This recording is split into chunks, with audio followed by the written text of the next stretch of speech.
My ex-husband showed up after 15 years and started making fun of me, ridiculing my poverty. But as soon as a car pulled up to the house, and before we continue, please write what country you are from and how old you are. Enjoy listening. The morning in a small town began the same way. The courtyards came to life after the night. Rare cars were quietly warming up. A bread van stopped at the store, and the warm smell of buns seeped into the windows. Marina woke up before the alarm clock. This habit remained from the time of night shifts. She put the kettle on, found a glass of dill on the windowsill, a gift from a neighbor yesterday, and smiled. The frame really asked to be painted. She had been putting off buying paint since spring. There was always a more necessary expense. There was an early silence in the yard. Marina loved these 20 minutes between twilight and the bustle. She sat down by the window with a cup and listened to herself. Her heart was beating evenly, her breathing was free. So, the day promised to be simple and clear.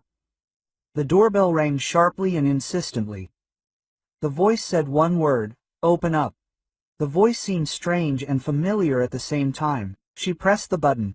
The stairs smelled of expensive eau de cologne and something external, like the breath of the city after rain. Pavel stood on the threshold. He had hardly changed. Gray eyes, well-groomed whiskey, a shiny watch, a confident and cold smile. "Well, hello," he said. Marina nodded. He looked around the hallway, looked at the old frame, ran his finger along the windowsill. "Everything is the same," he said and grinned. "The house is a provincial saint. The windows are old, the landlady wears the same robe. It's like you're stuck. People live differently in Moscow. You could at least change the windows. And what kind of slippers are those?" Marina silently took a rag and wiped the glass. His words flowed like water on waterproof fabric. "Would you like some tea?" she asked calmly. He grinned. "You're still the same. You'll have tea, you'll eat, as if that could replace a normal life. By the way, I was right then. In Moscow, I lived like a man should. I looked at myself without pity. And you didn't stand out." He emphasized the last word, as if he were grading an exam paper. Marina didn't argue. An argument with Pavel always turned into a useless circle. He believed only in himself. 15 years ago, he threw his bag in the hallway and said, "I'm leaving. I'm tired of living poorly. I want a real life." Then Alina slept in the next room, clutching a plush bunny to her cheek. The next day, Marina carefully put his jacket in a bag and put it by the door. Then she called the hospital and agreed to an extra shift. Quote, "I had to go on living." "Why did you come?" she asked now. "On business," he answered. "And to see the past, maybe help now." "I can now." He said this with his usual smug intonation. Marina suggested going out into the yard to get some air. It was always easier to talk there. The yard greeted them with transparent September light. The neighbors were sitting on a bench. Igor, a car mechanic with reliable hands, was spinning around nearby. The children were kicking a ball. A crow was dragging a crust of bread to the crossbar of the swing. Quote, "Oh, Marina, guests," they called to her. Pavel turned his head and smiled so that his teeth flashed. Quote, "Marina and I are old friends," he said. "My husband," Marina explained briefly. "X." The neighbors exchanged glances. In their yard, X's always returned either with a request or with stories of other people's successes. Pavel had already gotten a taste for it. Quote, "In Moscow, I understood how to live," he said loudly. "And you here, in this melancholy? Everything is the same for you, Marina. No fur coat, no decent shoes. Who would agree to that? So you live alone." No wonder. The words flew low and painfully. The children fell silent. The ball rolled to the curb. Igor adjusted his cigarette, but did not light it. Marina stood straight, as if at a procedure table. She was not rocked. There was no anger inside. There was a strange calm of a person who is used to relying on facts. She was about to end this conversation, when a black SUV quietly drove into the yard.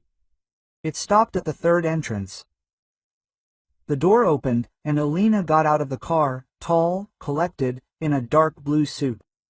Her hair was pulled back into a neat ponytail. She was holding a folder and a bag. She looked around the yard, smiled and went to her mother. Quote, "Mom, hi," she said.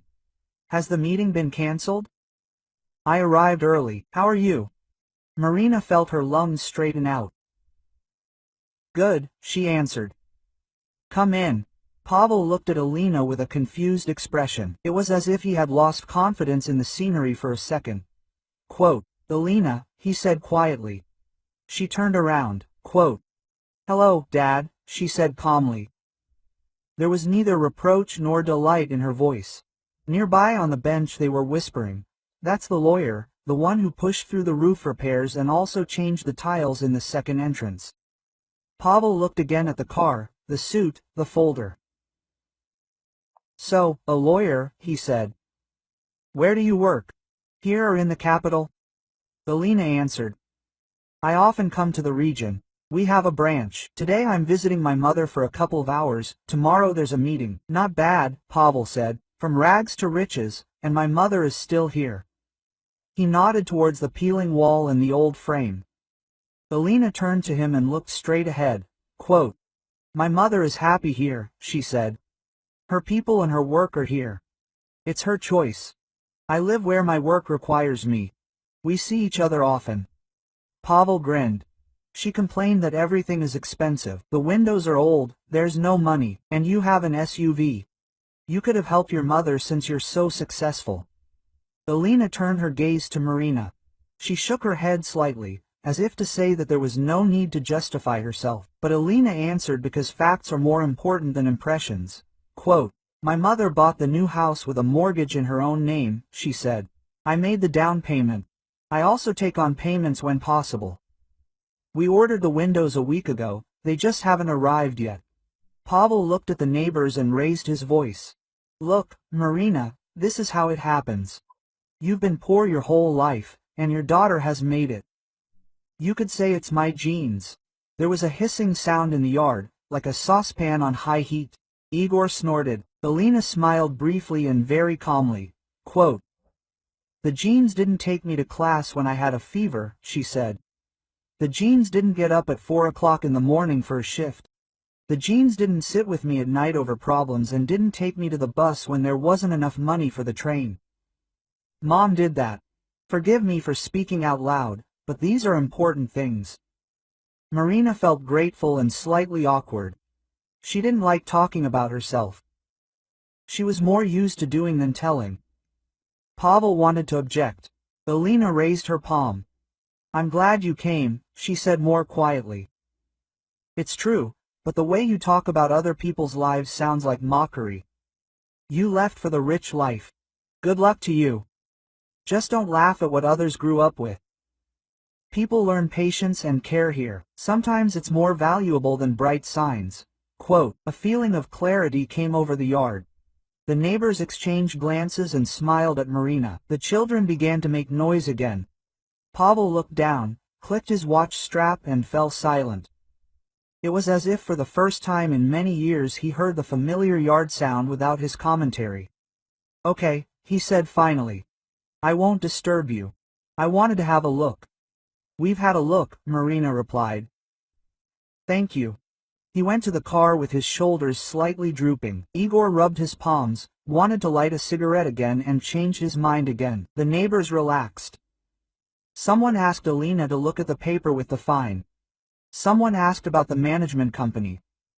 Alina said she would come for tea and sort everything out in order. Marina called everyone into the kitchen, put a cabbage pie, lingonberry jam, and pickles on the table. The neighbors brought whatever they could. The kitchen became crowded and warm. Alina made tea, quickly sorted through the folder, and made notes. At this time, Marina washed apples and listened to her daughter calmly lay out the tasks. First, a statement to the traffic police for Vidya, then letters about heating for Zinaida Petrovna, then a complaint to the management company. "Thank you for coming," Marina said when they crossed paths at the stove together. "I would have managed, I just don't want to keep my jaw clenched sometimes." Everything is fine, Alina answered. He speaks loudly. We do it quietly, sometimes silence is more convincing. After tea, Alina sat down at the laptop. Igor froze over her shoulder, studying how the appeal was composed. Write in your own words, said Alina. Don't be afraid of periods, they discipline. Put the facts in chronology. Don't embellish. Igor nodded and repeated to himself. Zinaida Petrovna was looking for old receipts in her bag and winced with shame. No shame, Marina told her. It's shameful to lie. It's not shameful to ask for help. The neighbors came to life, the conversation turned to business, and everyone found something to ask. Quote, by evening the people left. Marina and Alina remained in the apartment. Are you going tonight?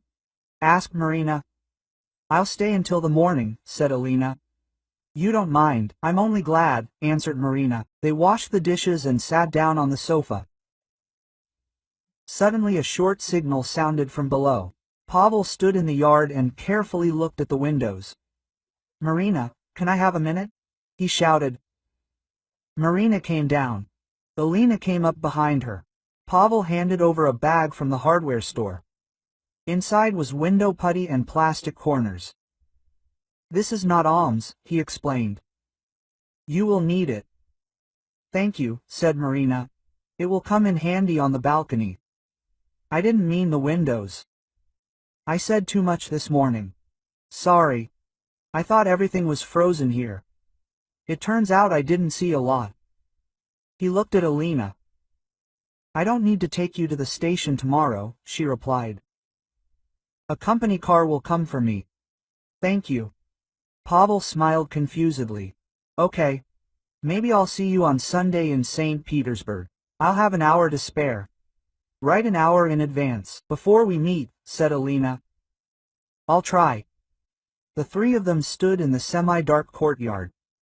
The September air was cool and clean. Pavel looked up at the window and suddenly said a simple phrase, You're doing great. Marina didn't answer. She just nodded. He left more slowly than during the day. His movements became more careful, as if he was stepping more carefully on the asphalt. In the evening, Marina and Alina took down the frame and began to fix the old binding. They worked in silence, but the familiar music of their joint work sounded between them. Quote, Remember how you taught me to make soup from what I have? Alina asked. It's not from nothing, Marina laughed. Potatoes, onions, bay leaves. If you love what you do, the taste will appear. It seems that this lesson was the main one, Alina said thoughtfully. To make something real from small things. We were doing well, Marina replied. Marina woke up late at night and went into the kitchen. Alina was sleeping on the couch. Her face seemed completely childish when her businesslike concentration disappeared. Marina covered her with a blanket and sat down next to her for a minute. A warm wave of gratitude rose in her chest. She remembered herself at 30. She worked 2 shifts, taught her daughter to count, signed notebooks, cooked soup and did not feel sorry for herself. She gave up the habit of comparing her life with someone else's. This decision once saved her from disappointment and resentment. The morning became sunny and a little cool. Marina and Alina went down to the yard.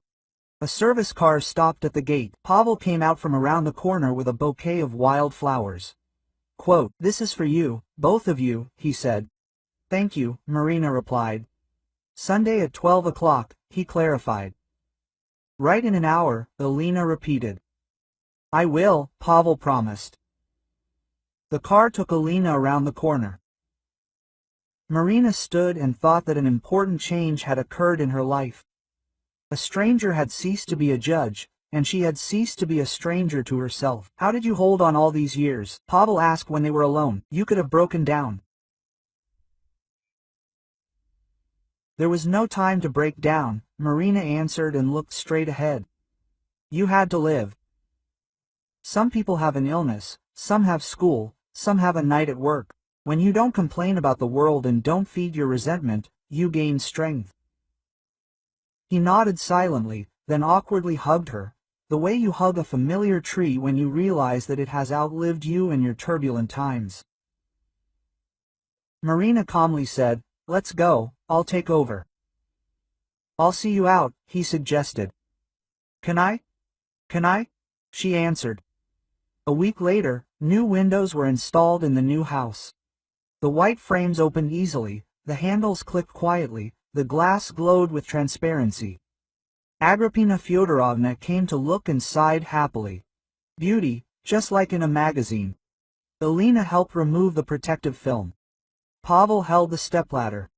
Igor handed over the tools, not forgetting to joke. Passers-by stopped, nodded to Marina and smiled. Respect sounded not in words, but in the silence that arises in the yard when people see the work and do not interfere. Elena came on weekends. Sometimes she met with her father in St. Petersburg. They talked about performances and the weather, learned to talk without jabs and mutual claims. He tried to listen. She did not rush. Small steps added up to a path that takes more energy than loud statements. Marina lived her usual rhythm.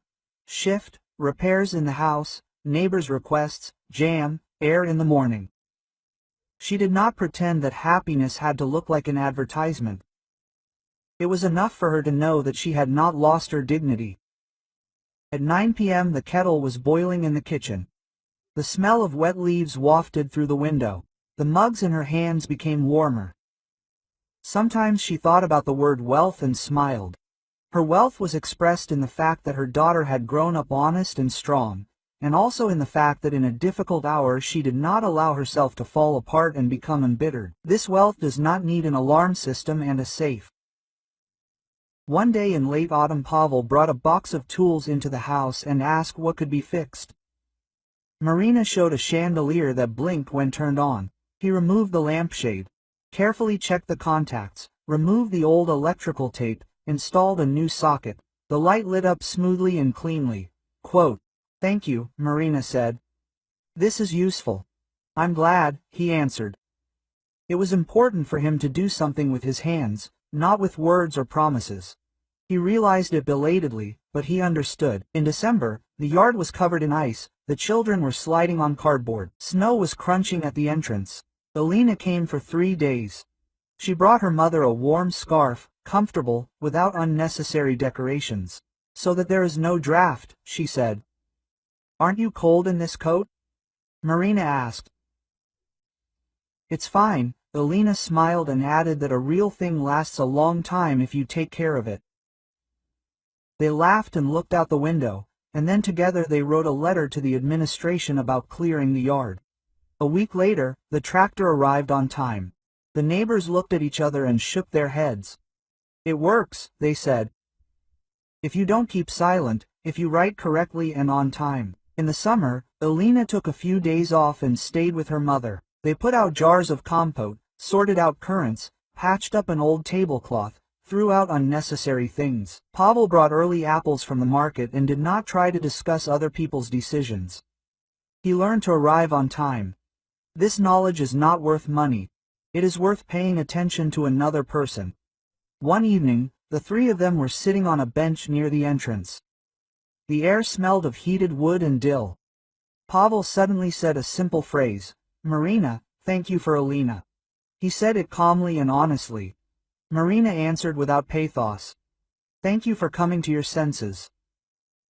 They sat in silence, and then Elena began telling the neighbors how to install meters in their house correctly and not give yourself to an unscrupulous installer. The people listened very attentively. They liked that no one was shouting or humiliating, but simply explaining how to act according to law. By autumn, the new asphalt in the yard had dried, and the children were drawing with chalk. A neat board with service phone numbers appeared on the wall near the third entrance. Previously, sheets of paper with numbers hung on tape and were torn off by the wind. Now everything was hanging on strong screws. Igor hung the board and proudly said that he could do more than just repair cars. Elena smiled and shook his hand. Marina put on the tea and called everyone into the kitchen. Their small kitchen was again filled with people and a soft hum. In the corner stood a box of muffin tins. Marina could not bring herself to bake new ones. Elena winked. Quote, "Today," she said. That evening, Marina carefully touched on the main idea of her life. A person is not valued by other people's money or other people's signs. He is valued by what he was able to pass on. Patience, decency, the habit of keeping his word, the ability to work quietly. All this turned out to be the foundation on which his adult daughter stood. When Pavel returned, he tried to compare. The comparisons lost their power as soon as reality entered their yard. The SUV turned out to be just a car, the suit turned out to be just clothes. Words turned out to be just sounds, deeds remained deeds. Sometimes Marina remembered the first years after the breakup. She was afraid not of the future, but of meaninglessness. She was afraid of a day that had no meaning. Then she came up with a simple rule for herself. Every day should contain at least one action that brings benefit. Cook soup, give an injection, call a neighbor, sort out documents, wash a window, learn a new poem with her daughter. This rule turned out to be simple and saving. It did not require inspiration or special conditions. It saved from emptiness. Now that her life was in order, she sometimes shared this rule with those who asked for advice. Quote, "Do one useful thing a day," she said. "And don't ask yourself to be a hero. He comes himself, when small things accumulate." People nodded. Their faces became calmer. Over the years, Pavel's look changed. The brow emptiness disappeared. He felt awkward remembering some of his words. He tried to speak more simply, sometimes he was silent and helped with his hands. He admitted mistakes without tragedy. This skill was difficult for him, but he had enough persistence. Elena continued to grow. Her colleagues respected her, clients were drawn to her, neighbors trusted her. She took her mother to a good doctor, insisted on a full examination, bought a comfortable mattress. Their home became orderly, which was not limited to cleanliness. It was an order of responsibility. Everyone did their own thing and did not shift the blame onto others. In such an atmosphere, poverty ceases to be a stigma. It becomes a stage, and sometimes just a condition in which people do not lose their sense of proportion. If someone asked Marina what it means to make it in life, she would answer simply, "It is when your child is not ashamed of your life and your home." This is when in the yard, where you are known in your work robe, they suddenly fall silent not out of fear, but out of respect. This is when your ex-husband comes home without a hitch and thanks you for your daughter. This is when the kettle boils in the evening. And you know that you have done at least one useful thing today. Everything else will follow. The phone was ringing on the table. Ali wrote a short message. "I am coming on Saturday. Make a pie for sure." Marina smiled and replied that everything would be fine. She turned off the light in the kitchen and returned to the window. Downstairs, Igor was feeding the dog. Agrippina was petting the cat. The children were playing tag, and Zinaida Petrovna was talking to someone on the phone and was clearly arguing for justice. Life in the town went on as usual. In this life, Marina remained a support, quiet and strong. This turned out to be enough. Turned out to be enough. Turned out to be enough.